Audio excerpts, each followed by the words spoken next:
Cinérama. Le cinéma dans tous ses états. Bonjour, bienvenue à tous et bienvenue à toutes dans ce nouveau numéro de Cinérama consacré à l'actualité du cinéma en salle et sur canapé. On va vous parler aujourd'hui de deux films américains dans des registres totalement différents. Le premier, c'est Ready Player One de Steven Spielberg, une super production autour de la réalité virtuelle. Le second, c'est The Rider de Chloé Zhao, un western moderne tourné dans la réserve indienne de Pine Ridge, dans le Dakota. Avec moi pour parler de ces deux beaux films, Frédéric Strauss. Bonjour Frédéric. Bonjour Samuel. Et on va démarrer tout de suite avec le film événement de la semaine, le nouveau Steven Spielberg, Ready Player One, une plongée dans l'univers des jeux en ligne et du numérique. On regarde tout de suite un extrait de la bande-annonce. Sitting here in my tiny corner of nowhere, there's nowhere left to go. Nowhere. Except the Oasis.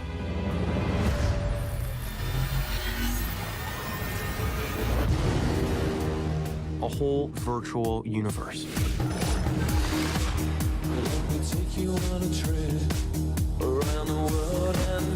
People come to the Oasis for all the things they can do. But they stay because of all the things they can be. Can you feel this? Yeah. It's the only place that feels like I mean anything. The Oasis was the brainchild of James Halliday. Hello. If you're watching this, I'm dead. I created a hidden object, an Easter egg. The first person to find the egg will inherit $500 billion and total control of the Oasis itself.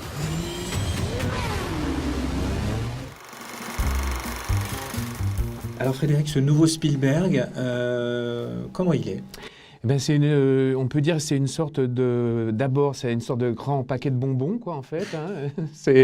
On se retrouve un peu comme des gosses avec des confiseries comme ça et des explosions d'images dans cet univers virtuel. Voilà, c'est un jeu en ligne, mais c'est aussi un monde où les gens vivent en fait. Hein. On est en 2045. 2045. Alors on comprend un petit peu dans la bande-annonce, mais pour résumer un petit peu l'histoire, voilà. On est en 2045, le monde va très mal, tout le monde se réfugie dans un super jeu en ligne qui s'appelle l'Oasis, dans lequel on oublie la réalité assez morose du futur.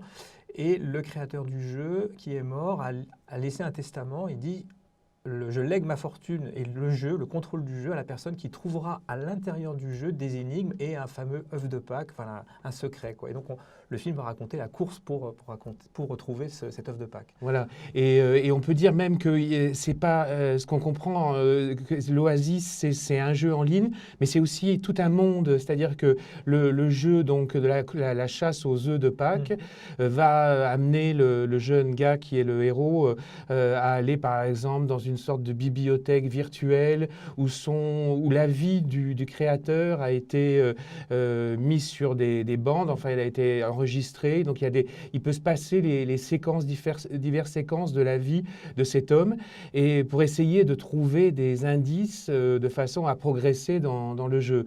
Et alors donc le jeu, la partie ludique du film est entièrement enfin, c'est l'essentiel du film. Là-dessus, Spielberg refait un contrat vraiment assez simple avec le spectateur, du type, vous allez voir l'immensité de l'entertainment, finalement. C'est aussi une espèce de démonstration de cet univers qu'il a créé, lui, les films de distraction, etc., avec une grande part d'enfance. Donc, il remet tout ça à la dimension des moyens d'aujourd'hui.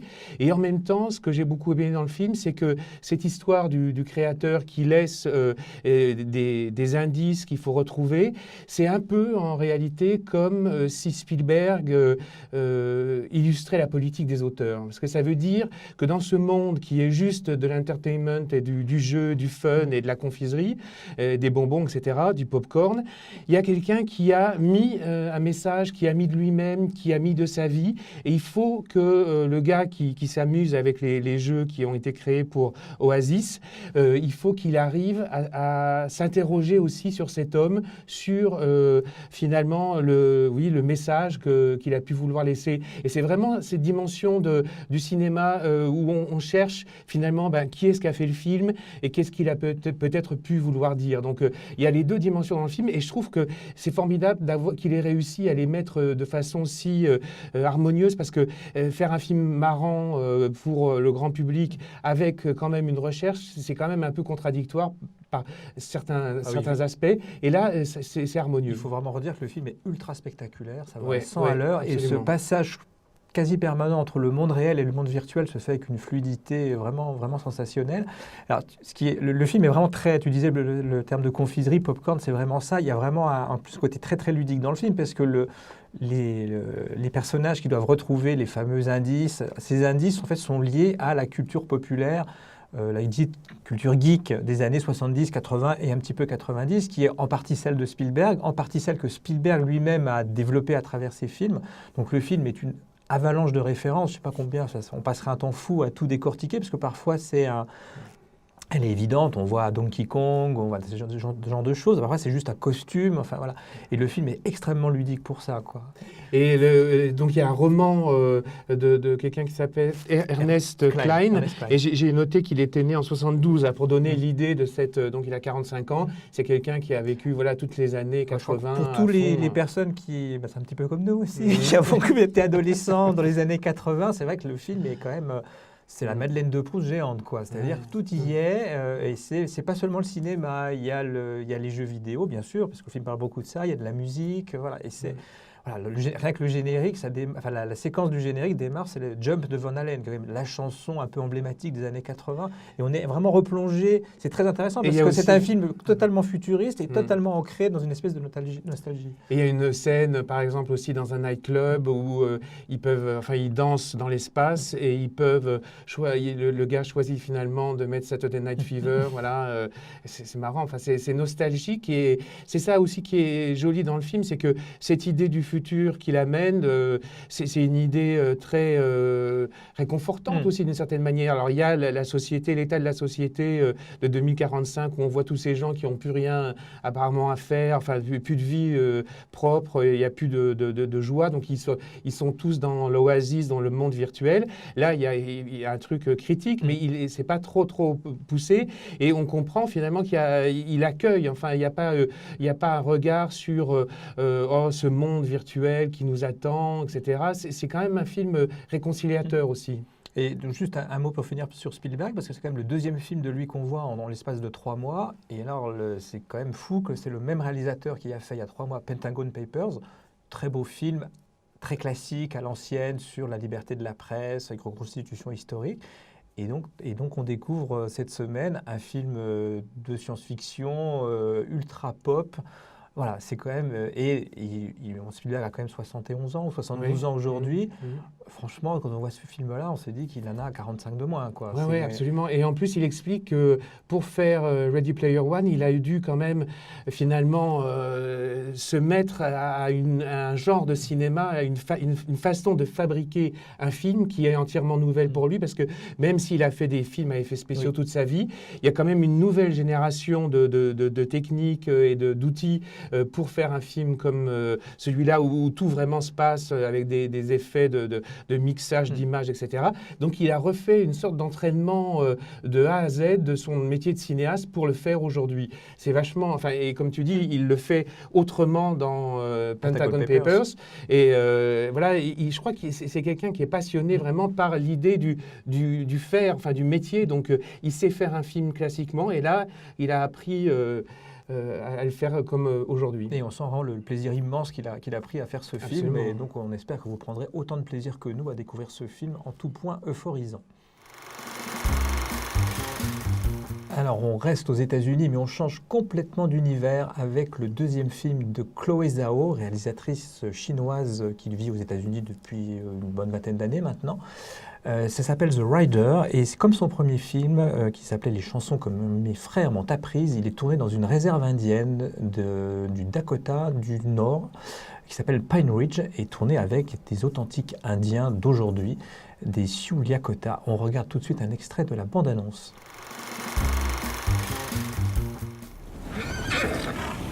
You know, Lo, What?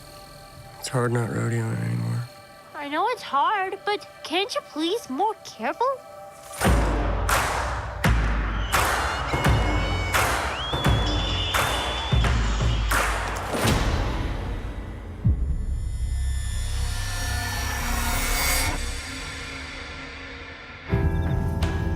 Do you have a resume? Any high school, GED? No. Excuse me, are you Brady Blackburn? Yeah. My little brother right here, he's a huge fan. So do you like work here?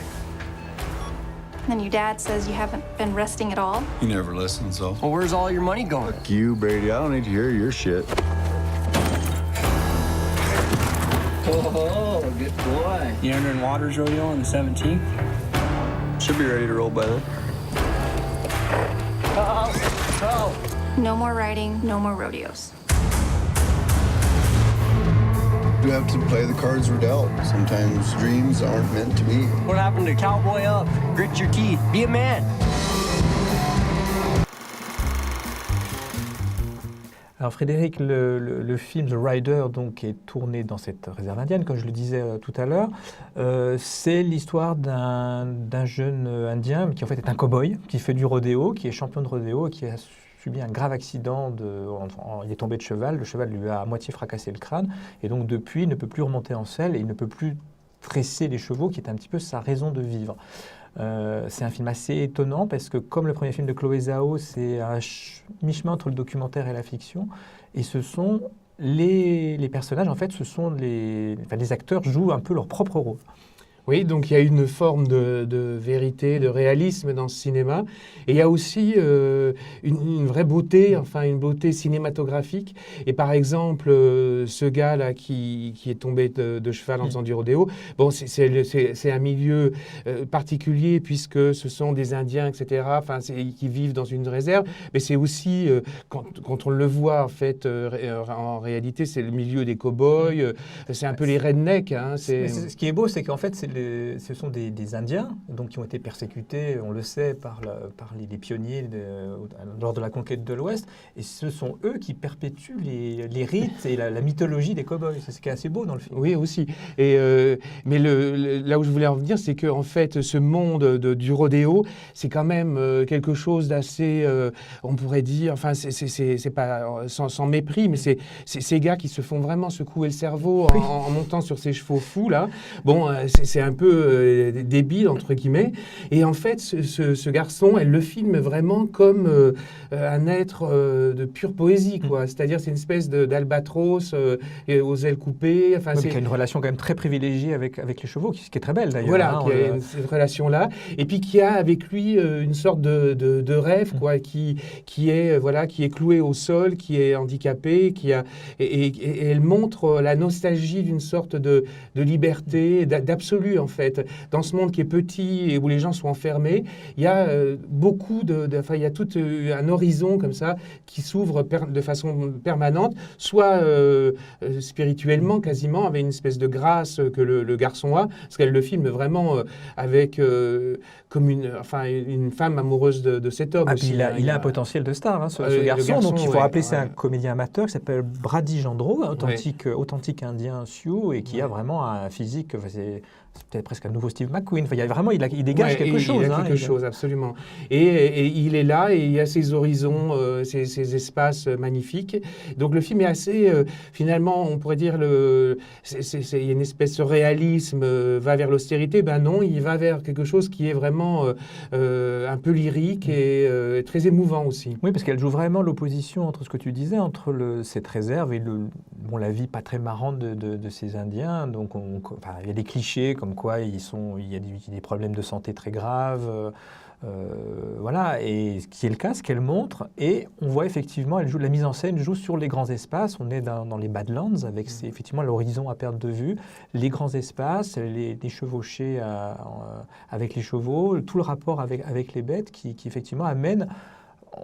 C'est un western moderne, on est un petit peu dans l'univers de John Ford, avec peut-être encore plus de lyrisme. Oui. Et c'est étonnant, c'est vrai que peut-être parce que Chloé Zhao n'est pas vraiment américaine elle-même, il y a une sorte de fusion comme ça. Enfin, elle n'essaye pas de connecter ça avec forcément le passé, le présent. Elle fait ce film et en fait, ça dialogue naturellement avec toutes sortes d'univers qu'on connaît. Voilà. Donc on vous recommande, comme Ready Player One, Absolument. on vous recommande également de voir The Rider de Chloé Zhao. On va passer maintenant aux perles de la semaine et on va commencer avec toi, Frédéric. Tu vas nous parler d'un acteur, drôle d'acteur d'ailleurs, qui s'appelle Philippe Rebaud et qui est à l'affiche cette semaine un très joli premier film qui s'appelle Vent du Nord, réalisé par Walid Matar. Alors pourquoi Philippe Rebaud ? Philippe Rebaud, c'est quelqu'un qu'on a toujours trouvé intéressant, curieux. Il fait depuis quelques années, enfin c'est pas, il est pas forcément tout jeune, je crois qu'il a une quarantaine d'années déjà, mais il a commencé donc à faire des films jeune cinéma français. On l'a vu aussi même cette année encore dans des courts-métrages, un ou deux courts-métrages qui étaient à Clermont. Donc c'est quelqu'un qui est en prise avec ce jeune cinéma français et qui a amené une sorte de physique déjà très particulier, grand, maigre, visage émacié, une sorte de présence qu'on n'avait jamais eue dans le cinéma français auparavant. Et puis, qui est devenu, qui était un peu une sorte de personnage à part, toujours un peu le gars différent, et en fait, qui est devenu un acteur quasiment populaire aujourd'hui, parce qu'il défend il a une façon de défendre ses personnages qui est très sympathique, qui est très... et il a un physique qu'on remarque, il son a un physique de héron, voilà. un petit peu, sans être péjoratif, Voilà. c'est vrai qu'il tranche un petit peu avec les autres acteurs. Quoi. Voilà, et puis il a cette vérité, cette espèce de côté direct dans son jeu, qui est plutôt du côté de Ware, de Depardieu, de leur jeunesse, quoi. Et quel est son personnage là, dans le film Vent du Alors, Nord dans Vent du Nord, il joue un ouvrier du nord de la France qui a perdu son travail et qui remet en route un petit business familial avec son fils et l'aide de sa femme pour se faire pêcheur. Et on voit, le film parle de la société d'aujourd'hui, où les gens perdent facilement leur travail parce que les lignes bougent, etc. Et comment finalement on peut s'accrocher au bonheur, mais comment aussi on peut aller au-devant des désillusions, même avec les meilleures intentions. Donc c'est un film un peu doux et cruel aussi. Enfin, et dans ce film, Philippe, qui est quand même vraiment dans la réalité, comme ça, et tous les acteurs sont dirigés avec beaucoup de tenue, de retenue. Et Philippe Rebaud, qui est plutôt d'habitude dans l'énergie, dans le don, etc., il le fait vraiment formidablement bien. Et moi, je l'ai trouvé encore mieux, finalement, dans ce registre, où il est très mat, comme ça. Enfin, il a un jeu très sans effet. Et du coup, il y a aussi une sorte de tendresse chez lui. Il y a aussi une sorte de gravité qui passe. Enfin, il est parfait dans le film. D'accord. Alors, autre film à voir en salle dans des registres très différents, là encore, ce sont des reprises. 6 films du japonais Seijun Suzuki, grand cinéaste japonais c'est pas Kurosawa, on va dire, c'est la catégorie en dessous, mais enfin un cinéaste très inventif, très pop, lui aussi. Donc ce sont 6 films qu'il a tournés dans les années 60, des polars pour la plupart, avec des scénarios parfois un petit peu lâches, mais une énergie folle, une invention plastique de tous les plans.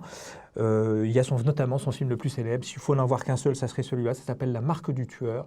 C'est un polar façon Pulse, on va dire, avec une histoire qui part un petit peu dans tous les sens, une invention plastique par plan. Et juste pour vous donner envie d'y aller, juste pour vous dire que c'est en gros qu'il n'y aurait sans doute pas Reservoir Dogs sans ce film-là. C'est-à-dire Tarantino, c'est un des films préférés de Tarantino. Voyez le film et vous comprendrez pourquoi. Donc ce sont 6 films de Seijun Suzuki à revoir en salle à partir de cette semaine. Frédéric, à toi, on va parler d'un film à la télé, on peut dire un classique, même s'il n'a qu'une vingtaine d'années, c'est « Et au milieu coule une rivière » de Robert Redford. Pourquoi ce choix ? C'est un peu, effectivement, le classique d'aujourd'hui, et c'est aussi parce que c'est le film qui prolongeait finalement les années 70 du cinéma américain, avec une histoire, et puis qui montrait Redford dans ce rapport à la nature dont il est devenu une sorte d'ambassadeur, de symbole par la suite. Donc c'est une histoire vraiment assez simple avec autour de la pêche à la mouche finalement. Hein, et oui, c'est deux frères qui aiment la pêche à la mouche. Ça se passe dans les années 30, de mon souvenir. Oui, c'est ça. Oui. Et donc c'est un film déjà classique à l'époque où il a été fait, il y a une vingtaine d'années, et qui a aussi porté la carrière de Brad Pitt. Oui, c'était à ses débuts. Voilà. Hein, donc c'est un film assez dans cette âme américaine dont on parlait à propos de The Rider. Voilà, on peut aussi voir et revoir avec plaisir Au milieu coule une rivière. Avec une superbe photographie de Philippe Rousselot. Et si le film vous a plu, je vous invite vraiment à lire le livre aussi dont est inspiré, très beau livre de Norman Maclean qui s'appelle, ils ont retraduit sous le même titre, Au milieu coule une rivière. Donc le film, vous pouvez le voir ce dimanche 1er avril à 20h50 sur Arte.